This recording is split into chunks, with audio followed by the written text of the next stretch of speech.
Hello everyone, Anna Schilling here with the Cumberland Trail. This might sound a little strange, but one of my favorite things to do when I'm out in nature is to flip over dead and decaying logs and look and see what I can find underneath them. Often when we think of the environment and nature, we think of the really big trees that are around me right now or the larger animals, and we often overlook the smaller things. So today I want to slow down, take some time to appreciate and explore these hidden worlds. So before we get started, I want to go over some log flipping etiquette, if you will.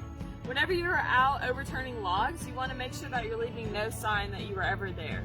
So you can overturn the log and look for things, but make sure that you're bunching up the leaves once you're done, because we are pretty much taking the roof off of these organisms' homes, and just like we wouldn't like that, they don't like that either. So we want to make sure that we're leaving no trace.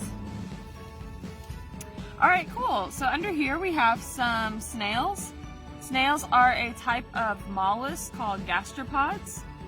Their shell actually grows with them throughout their life and is made of a calcium carbonate, which is the same thing that the corals are made out of. Snails have two pairs of tentacles. Their upper pair has their eyes on it, and their lower pair is what they use to smell, and that's how they find their food, is through their sense of smell. So this is an animal that we are all very familiar with. This is an earthworm. Earthworms are a type of annelid, which means a segmented worm. So they have a lot of these repeated segments. So earthworms are hermaphrodites, meaning that they have both male and female organs. So if you look here, this is a clitellum. That is what they use for reproduction. And that only shows up in sexually mature earthworms, which takes about a year. Baby worms are not born, they actually hatch from a cocoon. Worms eat their body weight in decaying plant material every single day.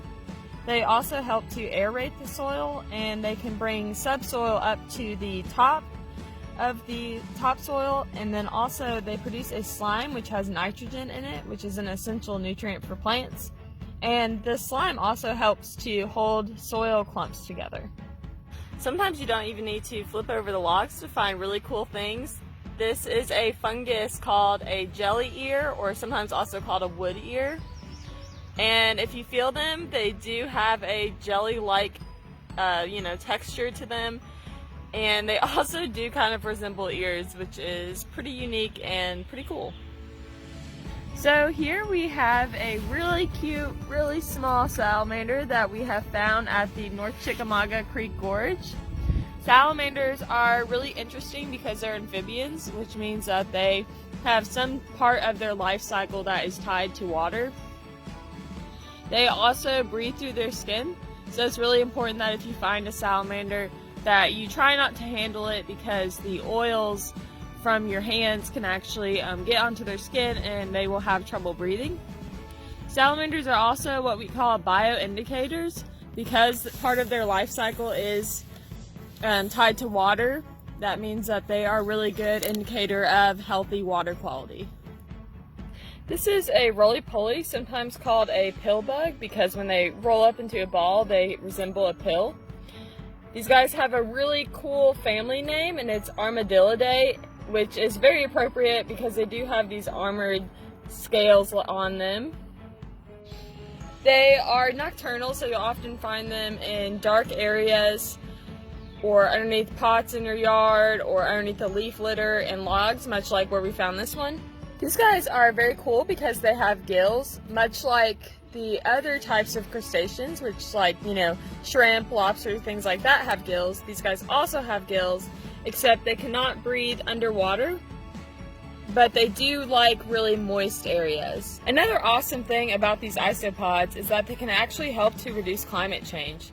So as we put out more CO2 in the atmosphere, that produces more warming, and as the climate warms, there's this type of fungus that these guys eat that decomposes more material, and as that material decomposes, it in turn creates more carbon dioxide, and it's kind of like a vicious cycle that continues.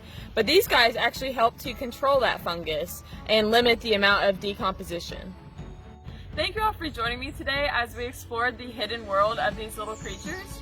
Pretty much everything that we found today you have in your very own backyard, so I encourage you to go out and explore these often overlooked organisms. Stay safe, everyone. Bye.